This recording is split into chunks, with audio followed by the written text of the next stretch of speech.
Welcome to the Tao of Our Understanding Recovery Podcast. In this podcast, we discuss mystical works of literature and how they relate to recovery. We hope you enjoy today's podcast episode. Hello, this is Buddy C. Welcome to the Tao of Our Understanding Recovery Podcast.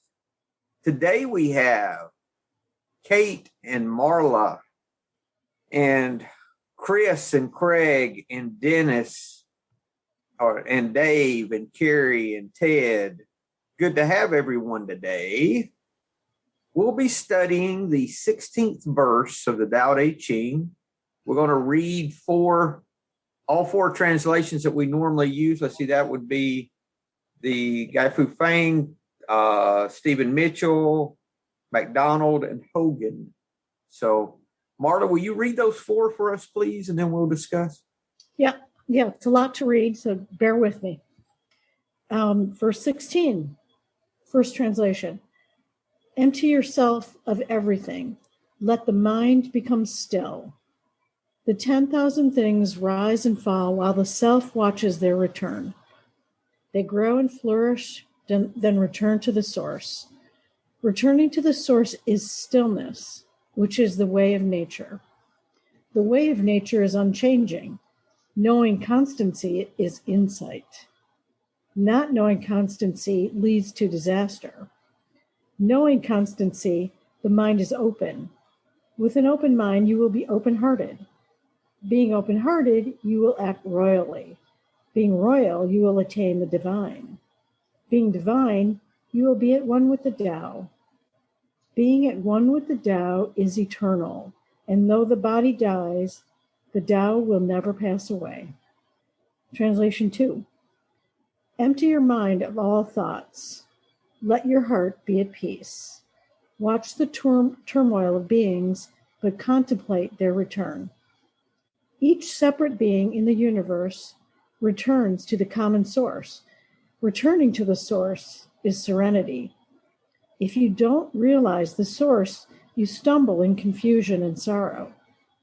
When you realize where you come from, you naturally become tolerant, disinterested, amused, kind-hearted as a grandmother, dignified as a king, immersed in the wonder of the Tao. You can deal with whatever life brings you, and when death comes, you are ready. Third translation.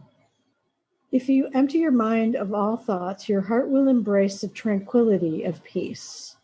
Watch the workings of all creation. Watch the workings of all of creation, but contemplate their return to the source.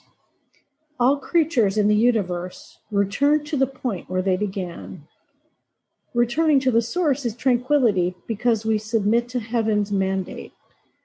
Returning to heaven's mandate is called being constant. Knowing the constant is called enlightenment. Not knowing the constant is the source of evil deeds because we have no roots. By knowing the constant, we can accept things as they are. By accepting things as they are, we become impartial. By being impartial, we become one with heaven. By being one with heaven, we become one with Tao. By being one with Tao, we are no longer concerned about losing our life because we know the Tao is constant and we are one with Tao. Final translation. Keep your head clear. Stay calm. Watch as everything happens around you. Everything reverts to its original state, which was nothing. And when something becomes nothing, it gets right with Tao.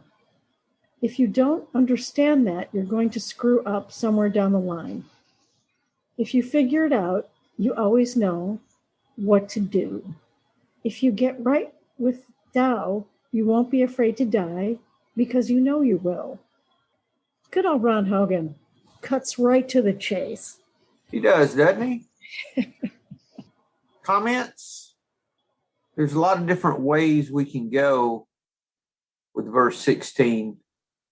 I didn't make our announcements. BuddyC.org, all the books that we use, all the reference and lots of other books. I just rearranged those today, actually, and fixed it to where you can do a Control F on the screen and find them better. They were getting so many I needed some kind of search function on there. So I put all the books that we use in a couple of extras. And there's some samples of my interpretation too there.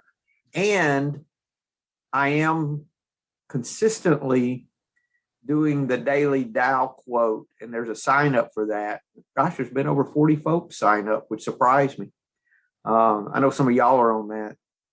That's pushing me to write them, and then I'll do them in a book when I get through for the year. But if you want to get those, it's just a daily quote with a thought and an affirmation. Are y'all liking those? Whoever's getting those, I know several of y'all are. Yeah. Those are difficult, guys. They take a lot of time. I'm happy that it's getting done. I think it's a good thing. On this one, I said that I titled this All 12 Steps as Seen in the Tao Te Ching. Our journey in sobriety begins with step 1, our introduction to emptiness. Emptiness leads to the results of step 2, peace and sanity. Peace and sanity lead to step 3, the flourishing of our life, naturally surrendering to the Tao. We become the witnesses to our lives in steps 4 and 5, all of our past brought into light, given to our higher power, the source. Steps 6 and 7 help us return to the root, bringing all of our life in line with the never-ending cycle of the Tao. We begin to see ourselves in our Creator. We begin to experience enlightenment. There's that enlightenment word, Marla. We still have work to do in steps 8 and 9. If we're not careful, we'll be reluctant to continue and misery will follow. Once we've completed step 9, we begin to see even more of the all-embracing, all-encompassing love of God. We continue the rest of our lives, living the union we have found with surrender through steps 10, 11, and 12. We move from open-mindedness to acceptance to completeness to love and back again in a divine circle. We're freed of fear and desire the more of our lives we surrender. I think if you read some of those translations and as you're listening to that, you can kind of see where I got that from. Any thoughts on this verse? Let's just start at the beginning of the verse. I think the first thought that I see there is if you empty your mind of all thoughts, let your heart be at peace. Watch the turmoil of beings and contemplate their return. The first thought there is the emptiness, right? Carrie? I was just going to say, when I saw the word thoughts, I was thinking of ego thoughts, probably, right? Is what they're talking about into yourself of. I think so, because it's impossible. You know, we think meditation is about emptying our thoughts. For me, meditation is more about not allowing my thoughts to carry me away. I always have thoughts, but it goes back to that idea. And and Craig gave me this statement, what we resist persists. And I hated it was Craig that told me that, but he did. And so I used it. And I think it really is true. Yeah, I'm right there with you, Carrie. Yeah, it's not that we quit thinking, I don't think. I think it's more of we don't allow those thoughts to carry us off. And usually it's my fears that's carrying those off. I'm afraid I'm going to lose something that I have or not get something I want. So, Craig? I thought about the first chat that we had. And you're asking what I thought I knew about recovery and what I thought I knew about the steps. And once I'd went through that, you're kind of like, right, let's just forget about all that. Let's just start again. Let's go through it together. Let's just get rid of those misconceptions that I had of going through the steps, because I'd actually sponsored myself. So you are actually officially my second sponsor. I was my first one. I didn't do too good a job, but it was good practice. So I had I think everybody does it. They go to the meetings and they sit in the rooms and look at the steps and they kind of do them through their heads, and they have that misconception about what's really involved in it. And I found that after that first initial chat, and it was basically a case of, look, just empty your mind and just let's start again. let's go back to when you first came into things, and we'll just start over and move on from there. Oh, we forgot. We have a congratulations today on the sobriety. Is it me? For Marla? No, it's not you. Oh. Congratulations, Marla, on your 3 years, dear.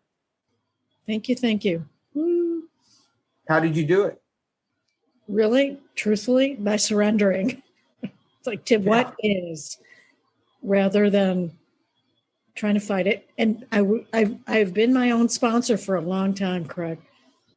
It's just why I laugh at you. But you know what, though? You use us for a sponsor, too, though. No doubt. Mm-hmm. You know, and that's the thing. Yeah. I mean, I use my friends in recovery as my higher power. I want what you guys have. So, yeah.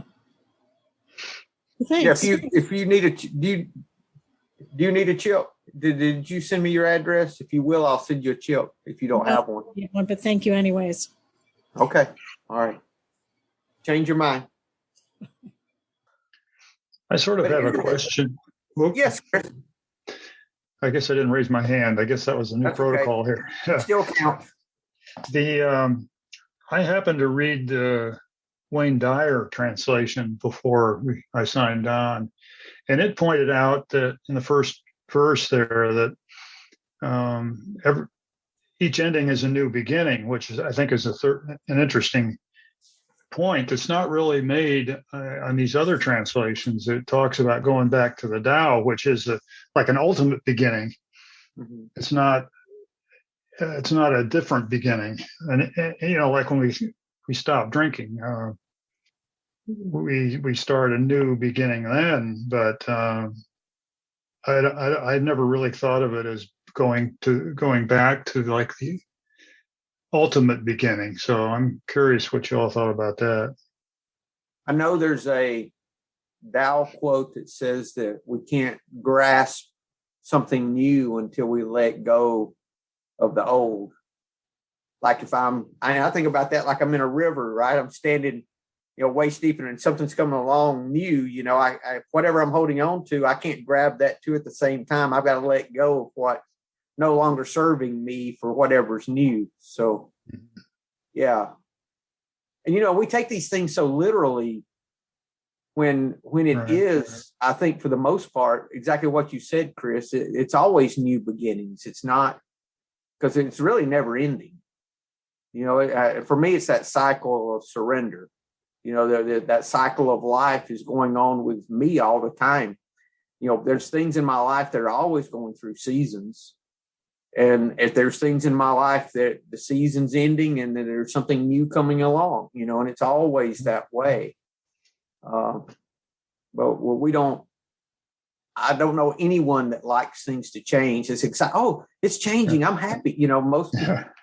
Everyone I know wants things to stay like they are for the most part.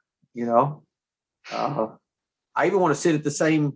I can go eat at a restaurant one time, and when I go back, I want to sit at the same seat I sat at the time before. But I don't know why that is. Get the same meal too. Yeah, the same meal. Yeah, it was good. Want to try something new, right? Yeah. Yeah, that's good, Chris. Thank you. Kate, you have something, dear? Yeah, I think this is such a beautiful verse, and just hearing the shares so far and looking at the first translation,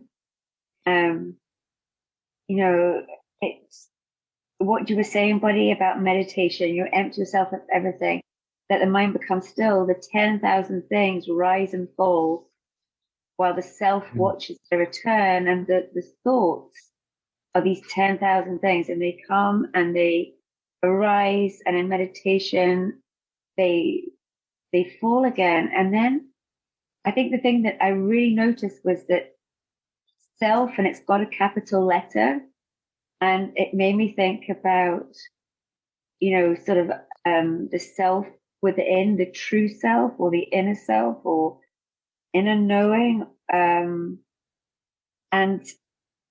it sort of links to the very end, being at one with the Tao is eternal, being divine, you'll be at one with the Tao.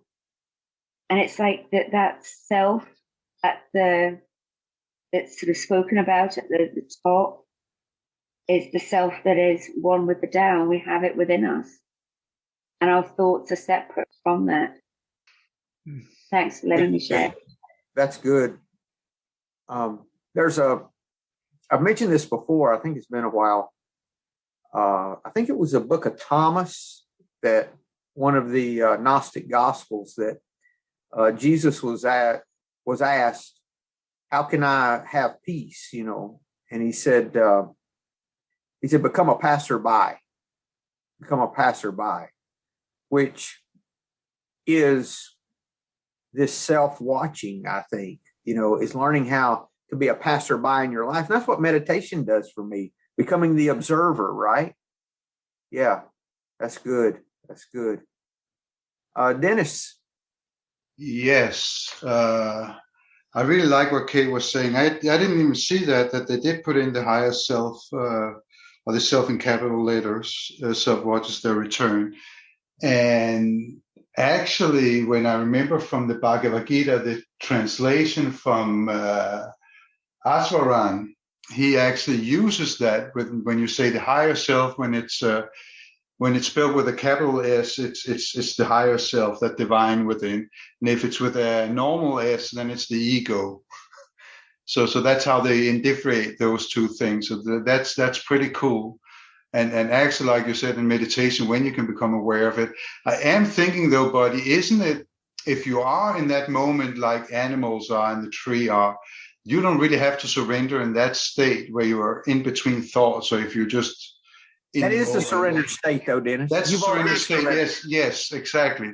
And that's kind of what we're trying to continue going back to, which that's is the return. Yeah, that's what it is described here, isn't it? That's pretty beautiful. Really, there's no accident that before we started recording, before we even looked at this, that Marla mentioned about enlightenment. Then we got to talking in a conversation about thinking that enlightenment may be more than this state of euphoria that we're thinking, that it would be. That, and you have arrived, right? That it may be more of just being in the moment. A sense of presence and awareness totally with everything. Accepting what is. Yes, I totally agree. Yes. And then we read this that is talking about describing that. Mm-hmm. Yeah. I love it when that happens. And it happens very often. The self watching their return. And I've got some notes from when we've talked about this before that I pulled out. These are notes, I think, from the Tao of Pooh, where they were talking about how the Tao is, and there was three things. You reflect like a mirror, you flow like water, and you respond like an echo. And I think those are the ways that we return, that this return back to the Tao, this contemplation of return happens when we learn to observe, when we learn to just step out of the way and just let life happen. It actually, buddy, it reminds me of what I read or what I heard Eckhart Tolle read from Lao Tzu when he's describing the Tao. And it's very short. Let me read this up. It says, there was something formless and perfect before the universe was born. It is serene, empty, solitary, unchanging, infinite, present. It is the mother of the universe. For the lack of a better word, I name it the Tao. Or I call it the Tao. Yeah. That kind of describes that pretty well. That's good. Thank you. Lou. I was reading the translation by Red Pine earlier, and in line 6, I think it is, where it talks about returning to the source, he uses the word roots, and kind of reminded me that the roots are the nourishment. It's where everything happens. The sunlight comes down, from the top of the tree down, and it's in the roots that are where the essential nature of the tree is, the essential closeness, and where kind of everything starts and everything is at. And then I was thinking about twigs, and I tend to live in the twiggy area, where you're cast around, you're part of it, but you don't really feel like part of it. And so that was kind of the metaphor I was thinking about in terms of going really deep down in there where the flow of life is really at, where the Tao flows, and trying to stay there and spend not so much time by the twigs. Thank you, Lou. Did you have something, Marla? No? Okay. How about this part on MacDonald? By knowing the constant, just before this, he talks about the roots too, Lou, where he's talking about knowing the constant's called enlightenment, not knowing the constant's a source of evil deeds because he has no roots. By knowing the constant, we accept things as they are. By accepting things as they are, we become impartial. By being impartial, we become one with heaven. Think about, and I know for me, and I've talked about this a lot of times, in situations that were unacceptable, I found peace when I accepted those things as they were.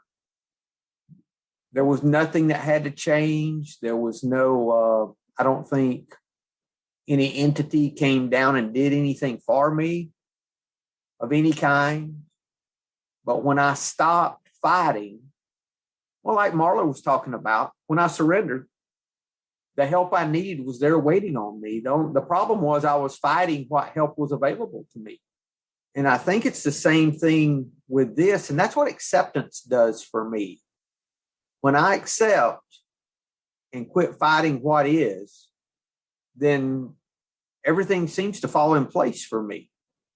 I mean, even in the worst situations, if I can accept the situation as it is, which it doesn't seem like that should help at all, right?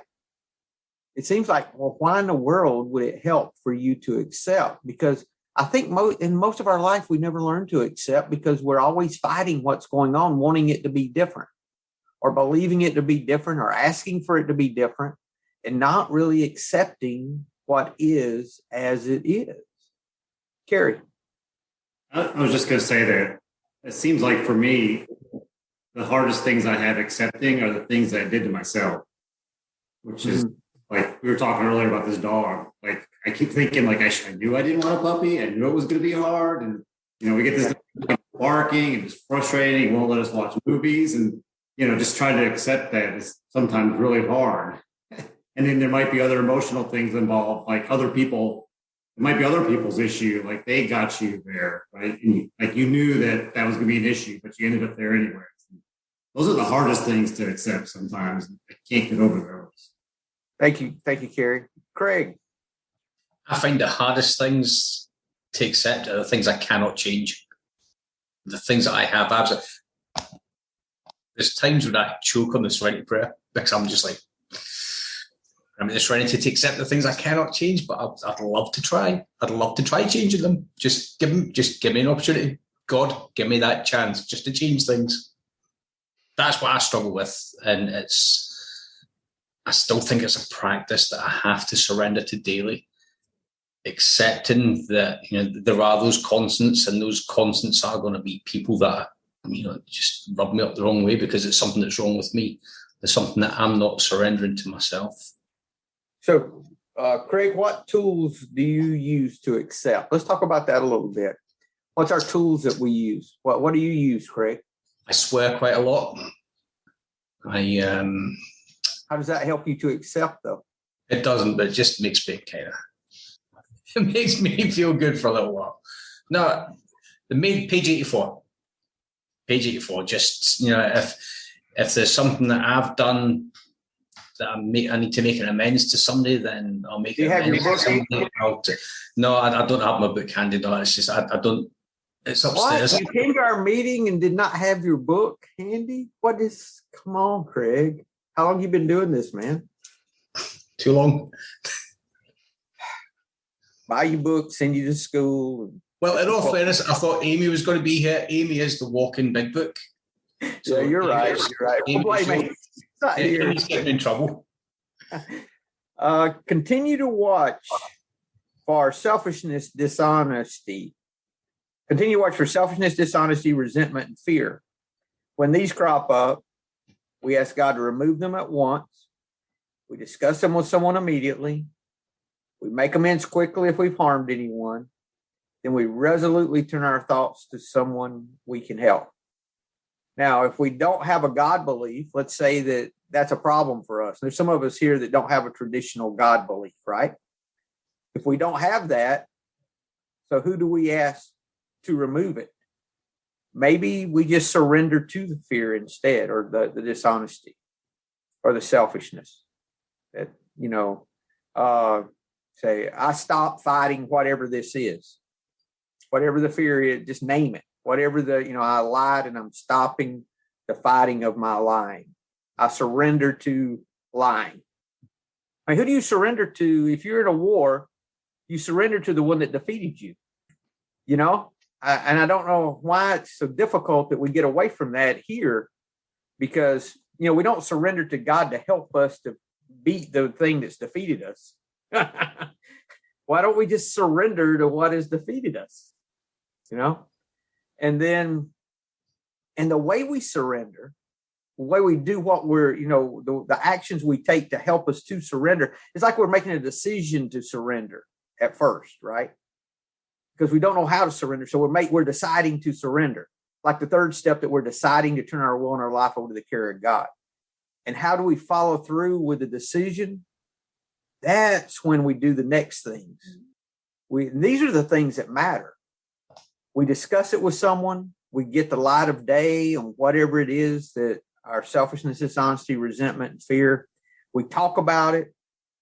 Then we make an amend if we've harmed anyone. We do that quickly, immediately, then quickly. Then we resolutely turn our thoughts to someone we can help. We don't have to stop what we're doing and go help somebody. We turn our thoughts to someone. We can send loving kindness to them. We can hope they have a great day. We can do all those things. And none of that means you've got to believe in a gray-haired guy in the sky. Okay, none of that does. So when you take that action is what helps me to keep laying down my weapons that I want to pick back up when I surrender, right? I think it's important to remember that's a daily practice as well. It's not just a case of minute by minute practice, Craig. Yeah, it's not a case of I did that 3 years ago, so I don't have to do it now. It's like the big book says, it's easy to rest on the laurels.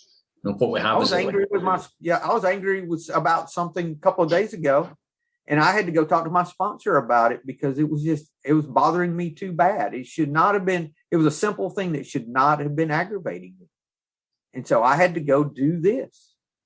And we didn't really have a solution. And then I went to a meeting later that day, and the topic at the meeting was live and let live. Oh, yeah. Why did I forget to do page 84 on this? Did you sit and go, son of a bitch? So, yeah. So, it's just, it's so simple. I know somebody had their hand up and they just put it down. Is that Kate? What do you have, dear? Oh, I don't know. I was just being inspired by the conversation actually, and the thinking of surrender and acceptance and the Serenity prayer. And in the third translation, is that the McDonald? The answer's there, and then, Buddy, what you were saying about not having maybe a traditional idea of a God, what do you do? And I just, once again, I think this is really beautiful. Returning to the source is tranquility. So the serenity that we desire is, we get it by returning to the source. And in doing that, we're actually turning it over, because we submit to Heaven's mandate, even if we don't, sort of conceptualize, the great bearded, whatever it was he said, the guy in the sky, that by returning to source, we are doing what we are meant to be doing, and that way we gain serenity. Because that's what submit is powerlessness, right? That's the first step. We submit to heaven's mandate. Yeah, that's good, Kate. Thank you. Did I miss anyone else? Because I was rambling. I saw a couple of hands go up and down. Anyone else? Dennis, but he's disappeared. He must have had some Wi-Fi problems. That's good. What else, guys? Any other comments? How about at the very end where it says on MacDonald, being one with heaven, we become one with Tao. Being one with Tao, we're no longer concerned about losing our life because we know that Tao is constant and we are one with the Tao. The reason we're not worried about death is because we've already died, right? You what, Marla? You're muted there. I know. I'm not understanding what you mean by we've already died. We've died to whatever it is. So, like spiritually, like within, we've already surrendered to whatever it is. So it's no longer an issue for us. Like death will, and if you're talking about the ultimate death, we've already died to the things that were causing us fear about death. So if it's like talking about an individual thing that we're surrendering, let's say this is talking about, let's talk about our addiction. Let's take it back to that. If we die to our addiction, if we've surrendered and submitted and surrendered, then we can give the addiction up because it's no longer the thing that's valuable to us because we've already surrendered to it. It's like that letting go idea of, when we let go of something, if it's something in our life that we're trying to let go, we get to the point of neutrality where, it's okay one way, it's okay. And, there's no longer a fight there. And when there's no longer a fight, it's no longer the important thing to us. It's no longer has value to us. So why can't I drink again? I'm sorry? I said, so why can't I take a drink ever again? The reason I can't is because I have a physical reaction to alcohol a physical compulsion that I can't control. That's the reason I can't drink. But it took this idea of surrender for me to be able to stop drinking. Because I remember when that happened. I mean, I tried to stop for 6 years without surrendering and couldn't. And then when I finally said, either this works or I'm out of here, I'm tired of fighting this, I can't fight this anymore, it started working immediately. I think what I did was what Kate talked about, which we've all done, we just didn't know it, when we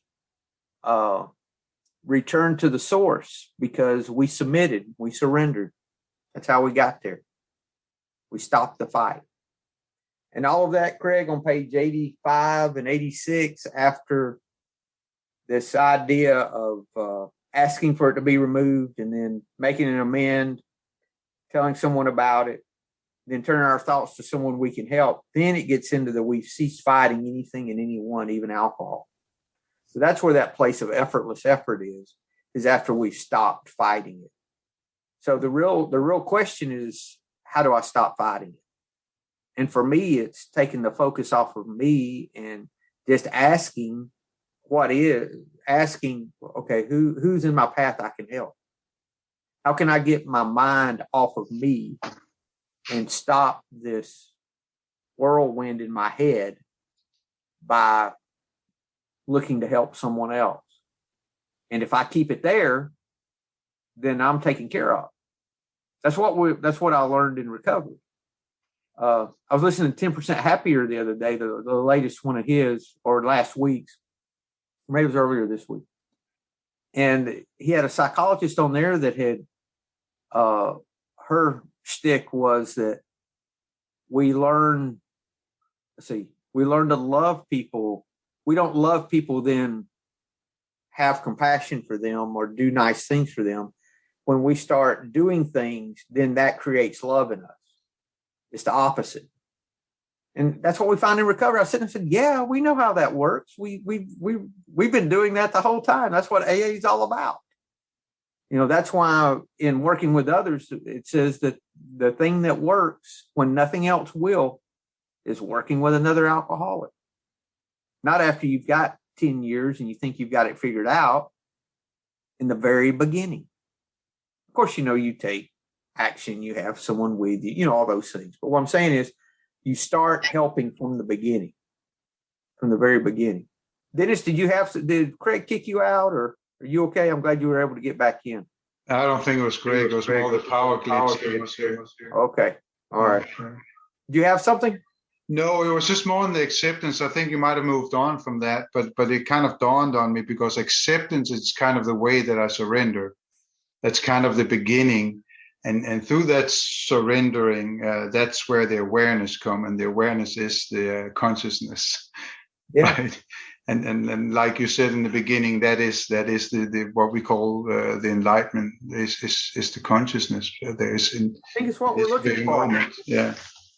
And yeah, I think this liberation too comes from. I gotta say, I surrendered, but I wasn't always happy about it. I was angry about having to do that, and I get angry at things I can't. It's fucking snowing again outside, and I'm accepting it, but I'm not happy about it. Is that not accepting it? Not being, I'm like, it's snowing. Okay. It's the middle of February in Michigan. It's supposed to. And I live here by choice, but it's annoying. See, now acceptance does not mean approval either. We didn't talk about that. Acceptance is not approval. What acceptance would be, Marla, is not saying I'm happy that it's snowing or I'm not happy that it's snowing. It's it's snowing. But you can accept that you are annoyed that it's snowing. That's actually where you're going, and then you realize when you do that, you won't be that annoyed with it anymore. That's actually how it works. It's so beautiful like that. It is. I've only been living here 60 years. I know this is going on, but yeah, you're right. Just I'm accepting that I'm annoyed by the whole thing. But you're not grateful for it. No. But that's the thing, Marla, is it's not that you're happy about what's going on, nor is it that you approve of it. It's just that you learn to accept it for what it is, and then even accepting that you're aggravated about it, like Dennis said, and that there's peace there, there's a tranquility there when we learn to accept things as they are. That's good. Craig? Marla's just hit on it. Yeah, for a long time, I always thought that just because I accepted it, I had to be happy with it. And that's something I've struggled with for a long time. I'm like, yeah, that's fine. I can accept it, but I'm still not happy with it. So that begs the question. I think the big book, Amy's not here. The AA fact check is not here. It says acceptance is the key, or acceptance is the answer. Yes. Or is it surrender? Well, surrender leads to acceptance. Mm-hmm. Well, but does acceptance lead to surrender? Because I have to accept something before I surrender. I have to accept. I have to accept the fact that it's fucking snowing again, and I surrender to it. I know it's going to keep snowing, so there's nothing I can do about getting upset about that. And the real story about acceptance is the answer, starting on page 407 and goes to 420. I'll read an acceptance quote in a minute. Are you done, Craig? Is that what you did? Yeah. Thank you. Carrie. I was just going to say, I've been doing A Course in Miracles. I think they kind of talk about this a little bit, that, when you have those thoughts, like Marla's talking about, that those are ego thoughts. And not that you should try to change them or get mad at them, but they said that you need to, maybe if you can take a step back and look at them with gentleness, kindness, and then ask yourself, can I see this a different way? Or can something change here? And then that's the miracle. Like I asked, well, how does that work? And they said, well, that's the miracle part of it, right? Like as you start to see those thoughts and start to maybe question them, then maybe they'll start to change. And I think that's kind of what Dennis was getting at too, is that when you're accepting it, and you kind of just notice it, that's when the miracles start to happen and you can start accepting it more. Yeah, Carrie, and if you're talking Course in Miracles, they talk about everything we see as an illusion, that it's all a projection from our mind, that our ego wants us to think that we're separate from God. So all these things that we're seeing are not really, we're in the classroom is what they call it.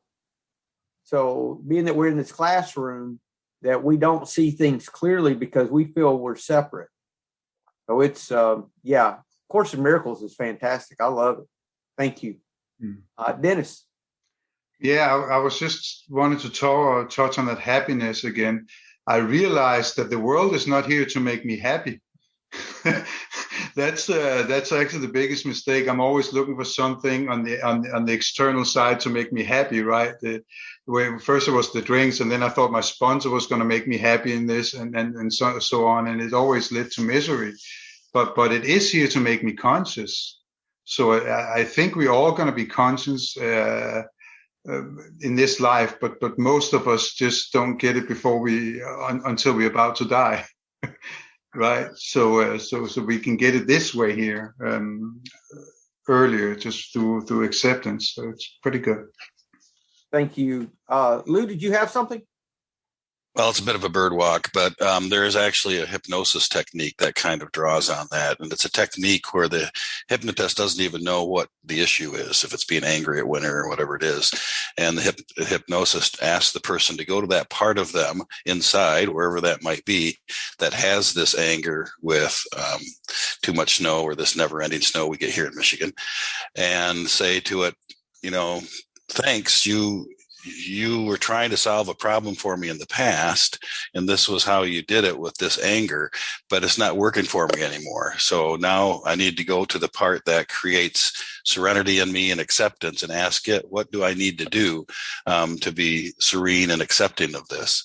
And bypass it kind of with hypnosis.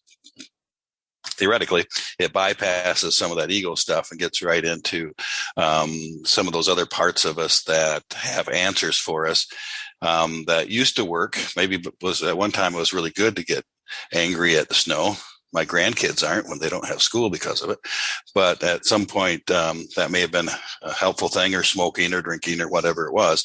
But there are other resources within us, and tapping into those more root things, those some of those unchanging natures that are more positive is a way of doing that. So it's just an aside, probably not pertinent. Actually, that's right on, Lou, because what happens, I think, when we, before recovery, my fear, all I had to fight or to defend myself with was fear. That's all I had. I couldn't use love. I couldn't use surrender. All I had was fear. And the weapons of fear are those things that we talked about on page 84. It's the dishonesty, it's the resentment, and the selfishness. Those are fear's weapons. That's what fear uses. So when I got in the program and I went through the steps and started surrendering my fears and replaced that with these tools of love that we find, tools of service and love, then we can live life on a different way. That way I can learn to do what the 16th verse says about returning to the constant, because that's the way I return. So no, that's right on, Luke. This is page 420. I'm going to fill in for Amy. Bottom of 420. Acceptance is the key to my relationship with God today. I never sit and do nothing while waiting on Him to tell me what to do. Rather, I do whatever's in front of me to be done. And I leave the results up to Him. However it turns out, that's God's will for me. Now, we can take all that God verbiage out of there if we don't want. If that stuff turns us off, we can take that out and say, we just do whatever the right thing is that we see in front of us to do, that this flow of life is showing us, and we just do it. Because we know that there's this flow of virtue and love that's going on, this flow of goodness that's happening. And if we just pay attention to it and see it, we just do the next right thing. We take all of that out of the way until we know what to do. We just keep doing what's in front of us.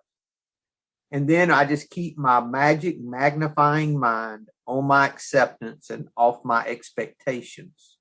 For my serenity is directly proportional to my level of acceptance. When I remember this, I can see I've never had it so good.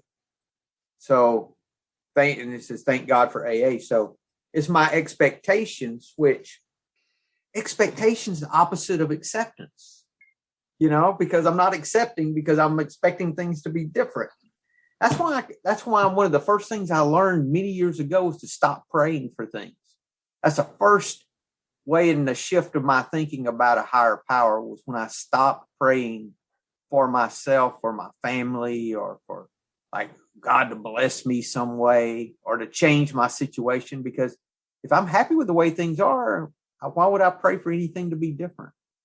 If things are as they're supposed to be, why would I be wanting them to be different than they are? That didn't make sense to me.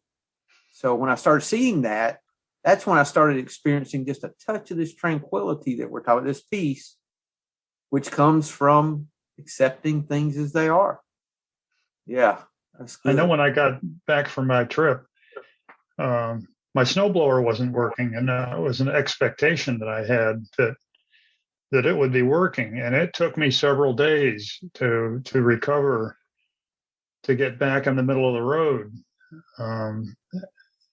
after not being able to get my snowblower going. And I was, in the end, wound up being grateful for some of the things that I had to do to adjust to that new reality. So I guess there's a lot of, I feel like I have a lot of momentum. It takes me a long time to really accept a change in plans. So.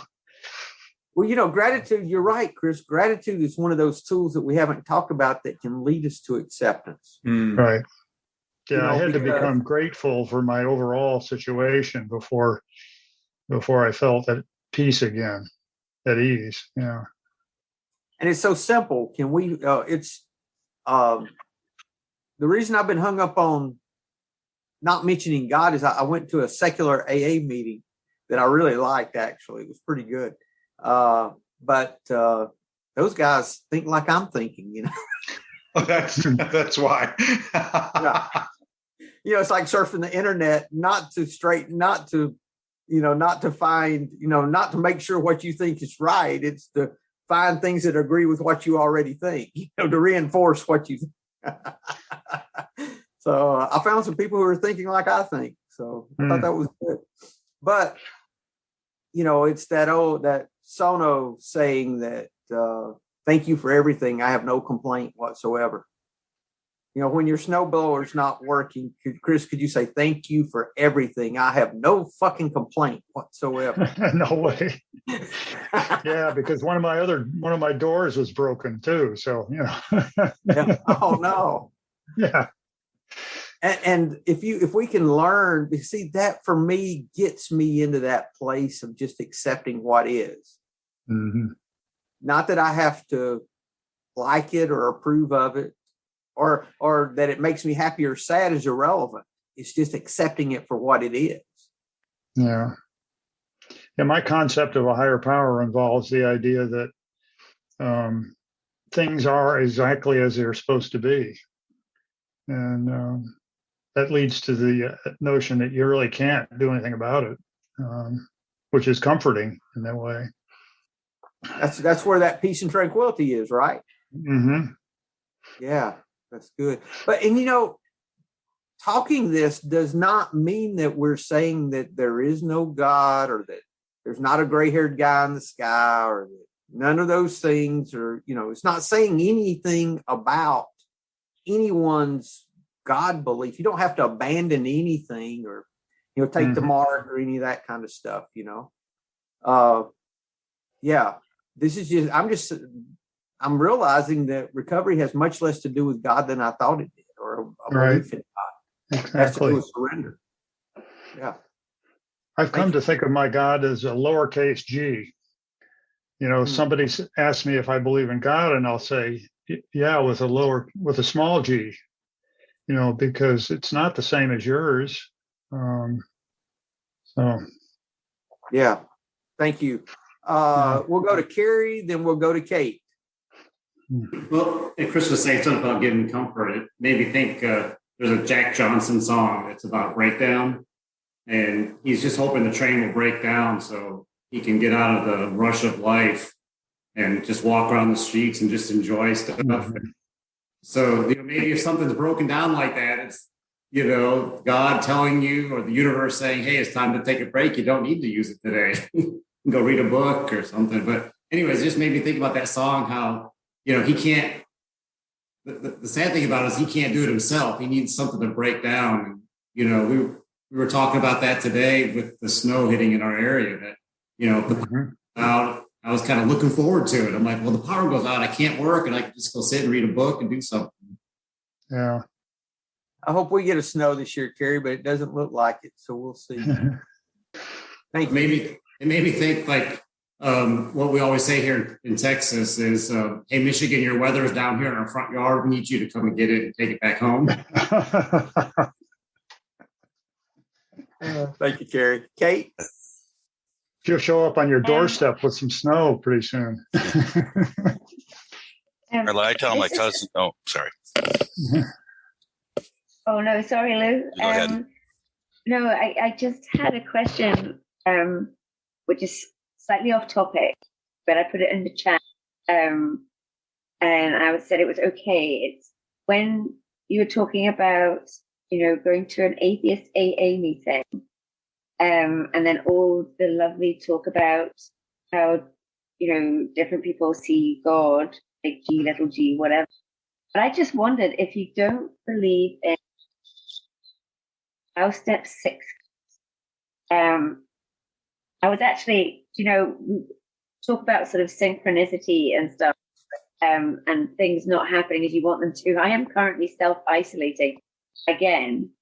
And instead of being all cross about not being able to be at work, I decided today that it was a sign.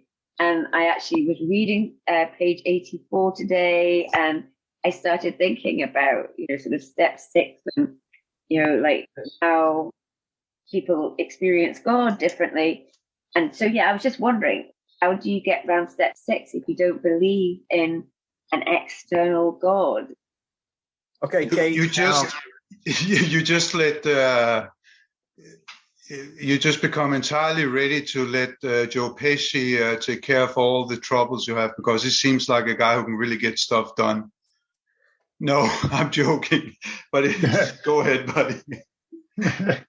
Just because you don't believe in the gray-haired guy in the sky does not mean that you don't believe that there's a power greater than yourself, or that there's the Big Bang was a power that started billions of years ago, that's still going and ever expanding. This universe is ever expanding, which is and as I look at that, I said, okay, that's a power greater than me. Then I realized, just like the Serenity prayer, everything's greater than me. There's not hardly anything that I can control. And for some reason, when I quit the fight, things work in my favor. I don't understand that. Now, 6 and 7, I did an interpretation of the steps, and I actually did it in a way that would cover that. 6 is we begin to surrender 2 character traits that do not produce love in our life. Just like we surrender to alcohol, we surrender to those character traits that do not produce love in our life. Then 7, we open our hearts to allow the natural changes in our lives that occur when we let love have its way. So 6 would be surrendering to the things that we're doing that are hurting us, the wrong things. And 7 is adding the things in our life that that we're not doing, the changes that we need to make. So that's the way I look at it, because I think that, enlightenment shows us that we're just a hand that's part of the body. Even from a Christian perspective, it's taught that we're the body of Christ. So think about this. If your hand had a semi-consciousness, how confused would your hand be? My hand's going and picking up this cup, okay? And let's say we're the hand of the body, okay? And the hand doesn't know why it's doing this, but it sees a cup that's right there in front of it, and it's moved in that direction. So, okay, it grabs the cup and it's moved up and it tilts. It doesn't know why it's doing these things, but it seems like the natural thing for it to do. It's not thinking, it's just doing what's in front of it to do. And then it says, you won't believe what happened to me today. I was moved here and I did this and I did, when we don't realize we're part of that thing that's moving us. See, that's where I think the whole thing is. It's this, we're just one big organism and we just don't see it or realize it. And I think that's what enlightenment does for us, is it moves us in that direction to where we can start noticing, say, oh, okay, this cup's in front of me. I need to pick it up. Okay, that's what I'll do. I won't worry about how I'm going to sit it down. I won't worry about where I'm taking it. I won't worry about what I'm doing next week. Does that make sense? And then if we can stay there, then everything else works, because that seems to be what's happening. Craig? I think a lot of time we use this. I'm not saying excuse. We use this thinking to hold on to the shit that we don't want to let go of. Mm-hmm. I don't believe in a God, so I can't give it away. I need to sit here with it. I always liken it to, and bear in mind, step 6 is just getting ready to make that decision. Am I going to do it or am I not going to do it? And it's when I'm working sponsees as well, I liken it to, it's the exact same as working the program. I now need to make this decision. I've done steps 4 and 5. I need to now make this decision. Am I going to work the rest of this program to the best of my ability? And that's all I'm doing. I just need to sit and meditate on it. And then step 7 is actually making that decision. Yes, I'm going to do it. And this is how I'm going to do it.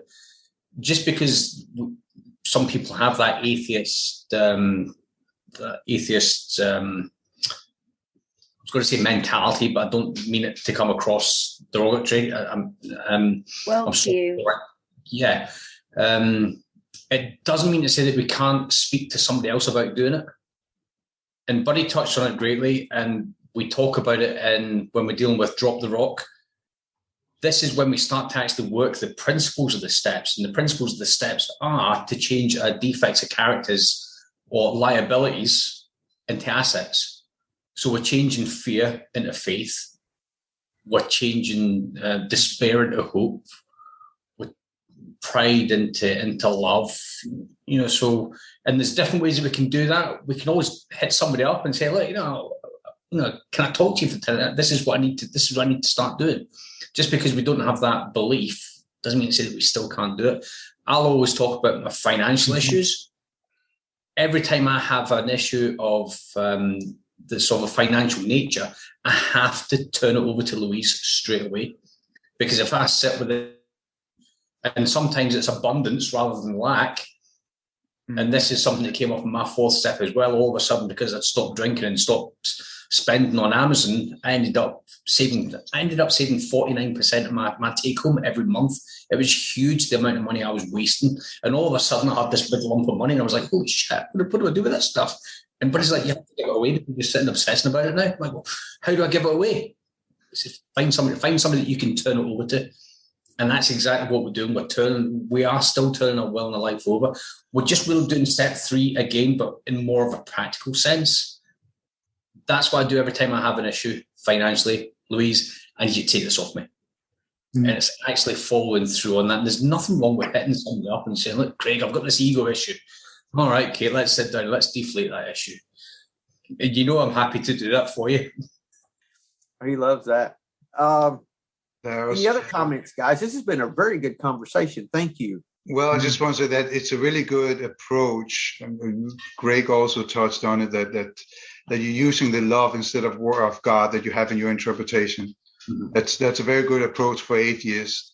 And I keep thinking, I love Ricky Gervais, and when I see him, I actually see a guy where I say, this guy is actually enlightened, but is atheist as well. And that's interesting. And I see the same as in Neil deGrasse Tyson. And what is pretty powerful there that I've also learned in the program is that it's okay to say that I don't know. And that's where they seem to go a lot with stuff that hasn't been answered yet, instead of where another godly belief system is finding that. Instead of trying to figure God out or thinking you have to figure out what God is or all of that, when you're in need, just go help somebody and see if your life doesn't get better. And just leave it there. Don't try to figure out who's doing it or how it's happening or if it's really happening or you're just making it up. Doesn't matter. None of that matters. What matters is that you go help somebody. Now, when I go help somebody, my life is better. When I'm thinking of you instead of me, my life is better. Now, I don't understand that. I don't know why it is, but it is. If that wasn't the case, the happiest people would be the ones that had the most, and the least happy people are the ones that had the least. And we know that's not the way it is. We know it's not. Yeah, that's good, guy. And sticking with our experience with that, not telling someone how to do it, but this is how I did it. Because that love that we're experiencing, that difference in whatever powers that's greater than us is happening through our experience. So when we share our experience, that's what has any power that's there is in our experience. So yeah, that's good. Anything else before we close? I know we went a little over today. Thank you. Can I just plug the Facebook page? Oh yeah.